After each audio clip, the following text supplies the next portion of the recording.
Hey everyone. So today's topic that I wanted to kind of talk about was just some more of trauma stuff. I've had a lot of trauma in my life. I don't know if you guys have watched any of my other videos, or if you go back and watch them, you can kind of see what all I've been through. Kind of like a brief overview kind of thing. Um, but yeah, I wanted to talk about one of the very specific instances in my life that I think was probably my biggest breaking point, where I really started to go down a path of healing. And um, yeah, just kind of like kind of set me down that path where, like, hey, I can't continue this anymore. This is not something that I want. And it was one of the different things that happened to me. Probably the first big one that happened to me that put me down a path where I started to speak my mind a little bit more. I've always previously, I basically didn't have a voice. And I'm not going to say that that improved right away or anything like that. It took a lot more years and a lot more situations before I really um, started to break that cycle of just staying quiet and subservient in a sense, right?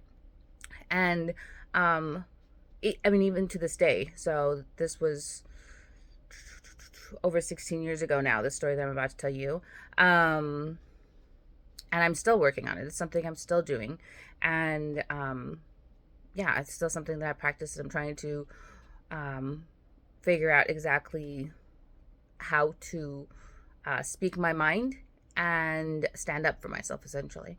So, the story that I'm going to go back to is when I was pregnant with my youngest son. And so at that time, I had my oldest son. He was 4.5, 5 years old. And my twins were probably around 13 months old. And I was pregnant. I was 6.5 months pregnant with my youngest son. And um, there'd been a little period of time where I ended up living back with my mom again. When I first found out I was pregnant again, actually, it was after when I was pregnant with the twins. I moved in with my mom so that she could help me financially and also just help me with having 3 kids and things like that. And then I ended up staying with her until I was pregnant with my youngest. And the 6 months pregnant, and I found a little tiny apartment, super small apartment. It was 2 bedrooms. It had been like a old, like, little, like, motel kind of a thing that had 2 rooms to it and a little kitchenette, and they changed them into apartments. So it was $950. It was in the LA area, and um, the father of my twins moved in with me. Like, we were all moving in together.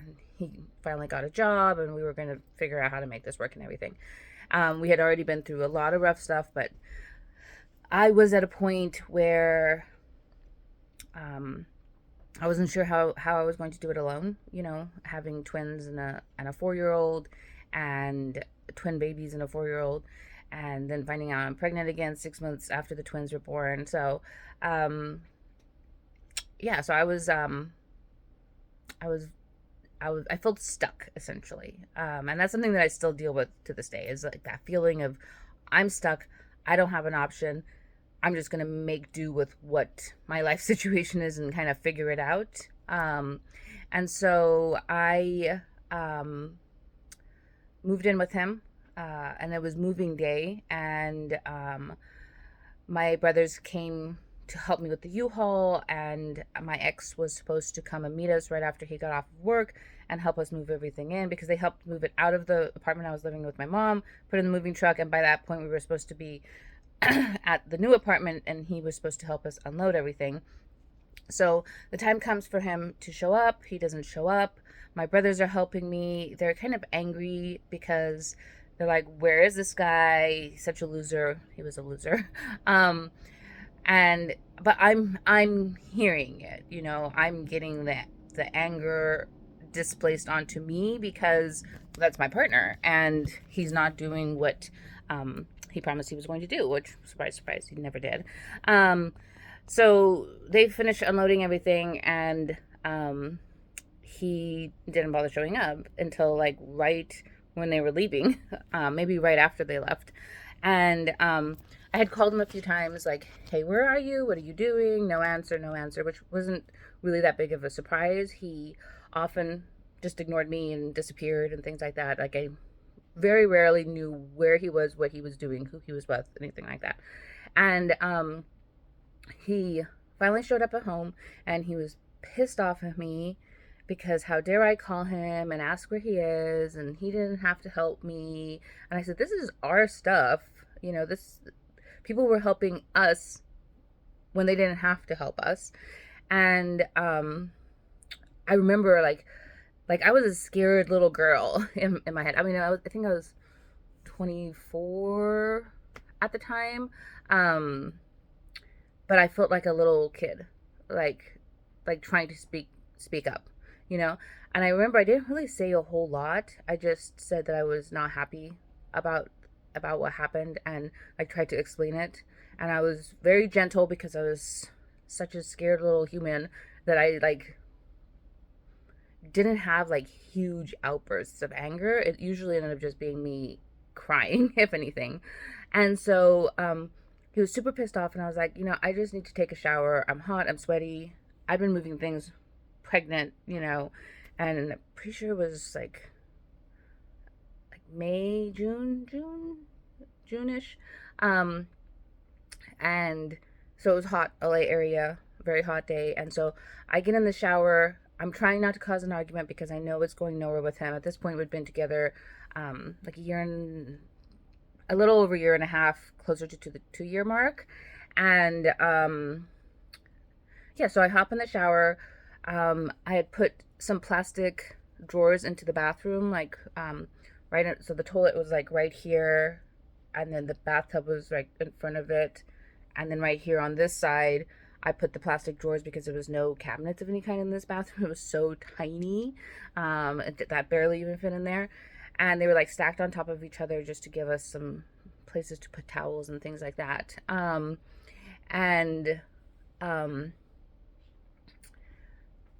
yeah, so I got in the shower, and I think I locked the door, and that pissed him off even more. And he came in there, and he just you know opened the lock, came in there, and just started berating me.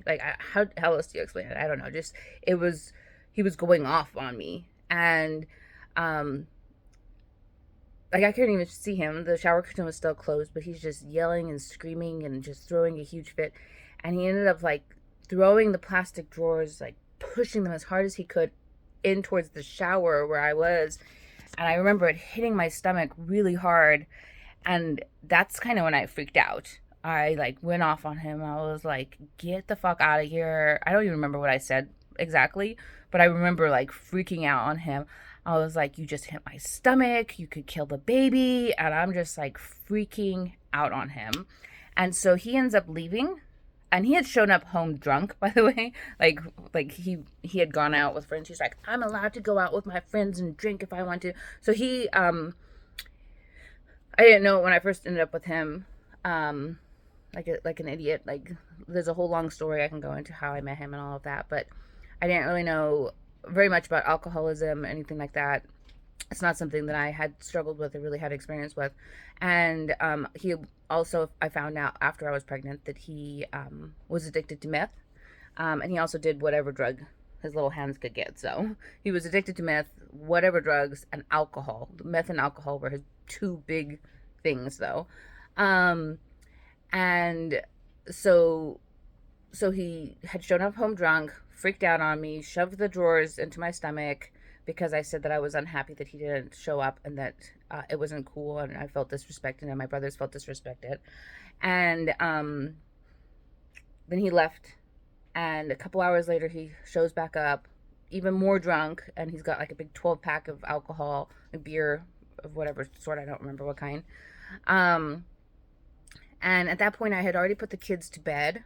I put the twins to sleep. My oldest was asleep. Everyone was asleep. And he turns on the radio, starts blasting rap because that was his music of choice. I fucking hate rap, like, with a passion. He thought he was going to be a rap artist one day and whatever. Um, and Eminem was his, like, biggest idol. Um, so, yeah, he starts blasting rap and drinking and just like bouncing around the living room, just being crazy. And I had put the mattress down onto the floor already, and I was trying to sleep because I had been standing up against the wall, so I put it down for myself to sleep. And I went out there and I asked him to turn it down because the babies were asleep, and I was like, "You're gonna wake the kids up. Can you please just turn it down?" And I'm sorry, you guys. I like touch myself. I don't know if it's because it's the camera on me or anxiety or what it is. Or, like, don't even notice I'm doing it until I'm like recording myself, and I was like, do I do this all the time? I have no idea. Something to keep in mind.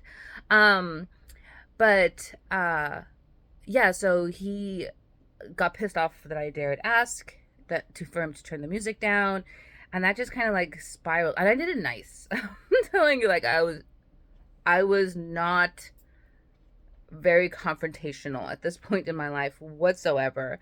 um I didn't want to cause arguments, and also, like, at this point I'd already known like what causing an argument with him would do, which is nothing, you know. um Speaking my mind meant that I would be completely dismissed, shut down, blamed, and then he would run away. So um I just asked him very nicely to turn the music down, and then I went back to the room, and I did this a couple times because like he just kept turning it up louder and louder. Um and then he started coming into the room when I quit coming out to react to him. And he kept coming in the room and screaming at me and like just being like crazy wild, and I was like getting more and more frightened. I was like, I don't know what is about to happen, because he seemed like he was just getting like really, really crazy. And so yeah, so at some point, oh no, he came in the room not long before it ended up waking the kids up, uh screaming at me. He's like, I'm gonna push you so hard until you hit me. I'm gonna make it that you hit me. I know you want to hit me. And it's like, bro, that didn't even cross my mind. I'm not a violent person. Okay, I don't even kill ants. Okay, like if I accidentally kill an ant when I'm trying to like brush it off something, I'll apologize to it. Okay, that's the kind of person I am. I don't kill spiders. I don't kill ants. I avoid hurting any creature, and I don't think about killing a human being or hurting them or pushing them or shoving them or anything, okay? It's not in my nature. And so I told him, I'm like, I'm not going to hit you. And he had an ex that would interact with him in that kind of way. I'm not, no blame to her at all. Like, I'm sure she had her own stuff and everything. I actually know her very well. But with the way he pushes people, I'm not surprised that somebody would snap to that kind of point, you know? Um, so yeah, he kept like coming and like grabbing me in the bed and like punching the mattress next to me, things like that, like being really aggressive towards me, trying to get me to the snapping point where I would hit him, and I just wouldn't do it. Okay. And so he ended up waking the babies up. Twins are screaming, and I get up to make some bottles for them, and I go in the kitchen, and I I'm putting warm water in the bottles. I waited for the water to get warm. I'm putting warm water in the bottles, and all it is warm water in the bottles at this point. And he's like, I'm gonna move the camera so I can show you a little bit better, because he was on my right hand side. His mouth was like this, like touching my ear as he's yelling at me that close, where he's like physically touching me with his mouth, yelling into my ear. And I really don't know what he was saying. It was just nasty words, calling me names, talking shit to me, telling me what a piece of shit I am, you know, just like really, I'm the problem. And he's like super drunk at this point, probably on meth. Like, honestly, like, let's not lie to anybody, not ourselves, not anybody else. He was probably on meth. And so he's like just yelling, and my nervous system was just shot. Like, I was just like at a breaking point, honestly. And so was holding the bottle and I just did this. Like, that's it. Flick of a wrist. And I splashed the warm water on his face. And he freaked out. Like, like it was so stupid on my part. And I know I should not have pushed the bear, you know. He was already like really, really fucking crazy at this point. But my brain like just stopped. Like I don't even remember thinking like, oh, this is what I'm going to do. It just my brain stopped and it was like an automatic just like splash him to kind of like get him to get away from me because like I couldn't handle that anymore. Like I felt like I was going insane. And this is after years of abusive behavior from him, years and years and years of super abusive behavior from him. And so yeah, that that like flipped him out, and we had the vacuum cleaner still in the kitchen, because we just moved everything in, so the vacuum cleaner was in this tiny little freaking kitchen that we had. And he picked it up because it was like right next to us, and he swung it at me and got like this close, and like it would like swipe my hair basically. um and then he stopped, he put it down, and he went to the other room. And I just was like in like absolute shock. Like I didn't even know how to respond. I finished making the bottles, put formula in them, and I was like shaking them up. And and then he like I don't even remember what direction I was facing. I think I was facing towards the sink still. He came up behind me like running into the room where I had zero ability to even respond to the fact that he was back in the room with me. And he picked me up in a chokehold, and like he picked me up off the ground, and then I ended up facing the opposite direction, and his back was up against the fridge, and he was just holding me like that, like getting like putting more and more pressure on it. And I remember just being like, I literally cannot breathe. Like there's no oxygen coming to me. And I was like, I'm going to die right now. He is going to kill me at this point. I was convinced of it. I was like there's no way I'm making it. I was like, if he tries to hide my body, or if he, like, these are all thoughts going through my head. I was like, if he tries to play it off that somebody else did it, somebody broke in the house, something like that. I was like, this guy loves manipulating and lying. And I was like, there's no way he's ever going to take accountability for having killed me, you know, like kill me in a moment of passion and then run away or something, you know. I was like, I don't want him to get the twins. You know, the twins were his. I was like, he's going to kill me and the baby inside of me. Um, but what if somehow his family, who's helped him so many times get out of all kinds of situations where he should have seen some kind of consequence, I was like, they would help him get the twins. I was like, I don't want his family to have the kids. I don't want him to have the kids. I was like, they need to be in my mom's custody, or my sister or somebody, not with his family, not with him. Like there's no way. So I started scratching his arm. It wasn't to get away at all. I was convinced there was no way for me to get out of this chokehold, and he wouldn't respond to me scratching him with, like, my nails are not very long nails. Okay. And so I started scratching him to get his DNA under my skin, so that people, when they find my body, investigate and see his DNA scratched under my nails, they'll know that he's the one that killed me. And so I started scratching him, and at this point I'm like about to pass out, and he puts me down, and then he walks away and he goes to the bedroom, and he goes and he lays down. And I was like laying on the kitchen floor for like a long time, and I was just like, I don't know what to do, you know, like what do I do with this? And so I ended up calling my mom. I don't even remember calling her, honestly. I have no memory of actually picking up the phone, making the conscious decision to call her. I don't know why I didn't call the police. Like, well, I mean, probably because of what happened with my dad, where like they just didn't care, and he got taken away from one night and it became worse. So I think that was like a subconscious part of it. But like at no point did my brain go, oh, you should call the police, you were almost murdered, you know. And so I called my mom, and she's like, you need to get out of the situation. He's abusive, blah, blah, blah. Do you want me to call the police? And I remember begging her not to call the police. I remember being like, this isn't going to make a difference. It's going to get worse if you call the police. And he came into the living room. He found me like laying on the living room floor. I don't remember when he came. I don't know how long he was standing there during my conversation. It was just like this tunnel vision of like, I don't even know. I can't even describe it. I don't even think I had the lights on in the house at this point. Um,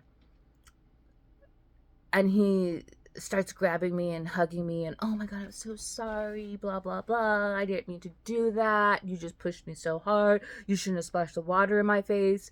If you didn't push me, you just let me have, my life, then I wouldn't have to have done that to you. I didn't mean to do this, all this crap. And like, I didn't believe a goddamn word he said. I was just like, okay, yeah, sure, it's my fault. But I didn't want to continue to push him to a point that it could get worse. And I'd seen it with my dad, and that's kind of when I began my escape plan, essentially. I next few days, I think I actually ended up leaving and staying with my mom for a while, and and I started making an escape plan, and I went back and lived with him for a while again. And then at some point, he ended up um, going off to Nevada for like a family funeral, like family friend's funeral, and and he acted like I told him he couldn't go, and I told him go for it. Like, I understand you need to be with these people, whatever. And then he like called me up while he was at work one day. He left work and was like, "You can't stop me from going, blah blah blah. I'm gonna go see my family." And I was like, left me a message, okay, because I was asleep. This was like in the middle of the night, and I was like, what the fuck? I literally told him to go, and he was like, oh, I can't. I'm gonna lose my job if I go. And so he went to Nevada, ended up hooking up with some girl there, and I saw pictures online, and it kind of like brought forth like the moving on a lot faster, because I was like, I'm already dealing with abuse. I'm not going to deal with being cheated on top of everything else. Um, so I told him to move out and leave, and um, I stood my ground, and it felt really amazing to just be like, no, I'm not dealing with this anymore. And I'd already done this with my oldest son's dad at some point too, when I hit my breaking point, and but I remember feeling more empowered this time than the previous times. And so that was kind of like my breaking point to where I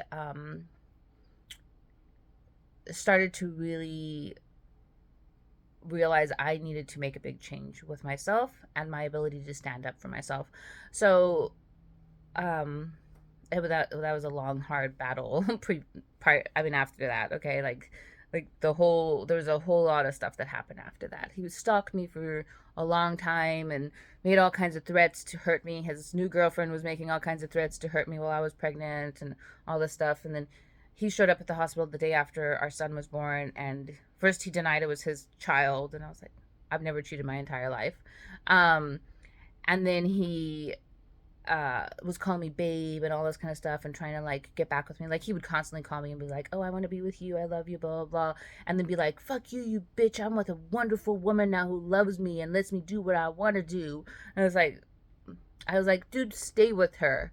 I was like, I don't want you anymore. And so that's kind of like when I really was just like standing my ground, because then I dealt with months and months of this bullshit.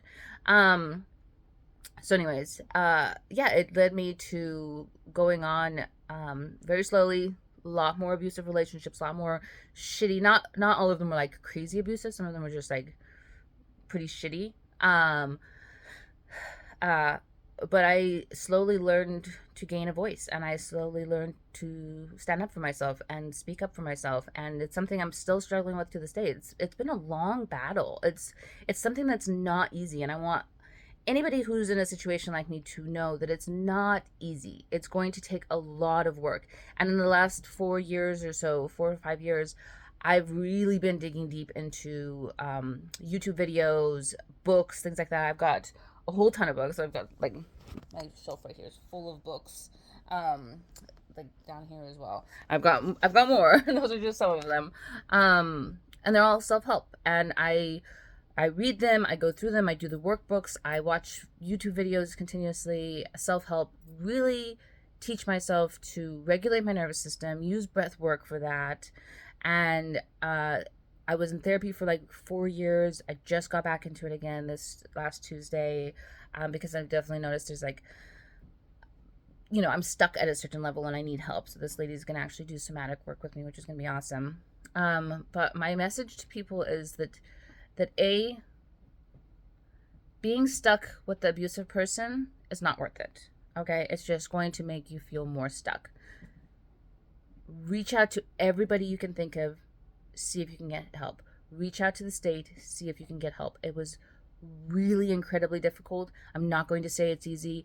I pushed myself so hard. Ended up my mom helped me with the babysitting and homeschooling my kids, but I pushed myself to go to school through college and working full time and barely scraping by, like just financially just completely wrecked, but so much better than having stayed with him. I can't even imagine how my life would be if I had stayed with him. It would be hell. Like his girlfriend that he cheated on me with, they ended up being together for 10 years. He ended up being super abusive towards her as well. She was a horrible human being too, but they were both super toxic together, and they cheated on each other. They were horrible to each other. They were just like really horrible. And then when the relationship finally ended and he moved on, she couldn't even handle life anymore. She was so fucked from it. She ended up committing suicide. That would have been my life had I just like stayed in this abusive relationship. So yes, it's hard. If you're going through abuse, please reach out to me. I I will be your rock, okay? Because I needed somebody to be my rock and nobody was my rock.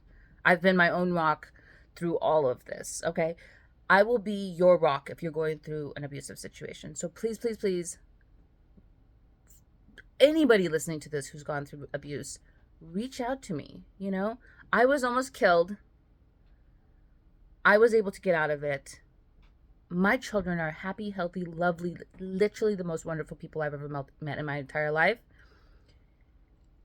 And had I stayed, they wouldn't have any kind of chance. They would probably be addicted to substances. They would probably be very traumatized. Let me be your rock. Let me help guide you on how to get out of an abusive situation, okay? Very difficult, 100% worth it. Yes, your life is going to be hard, but you know what? Maybe you'll make it something even better. No, for sure you'll make it something better. Please reach out to me because I want to help as many people as I can because it's something I'm passionate about. It's something that I've struggled with for so many years, and I have been through so many different situations. And had I had somebody to really be my support system, I think I could have overcome it a lot sooner. Okay, so I'm not licensed, I'm not certified, I'm not anything. I just have experience and lots of it. Okay, and I'm not saying that my life's perfect to this day. I'm not saying that I have it all completely figured out. I don't think anybody has anything completely figured out, but having somebody there to listen to, I think, is super helpful, and that's what I'm offering you guys. Okay, all right, bye.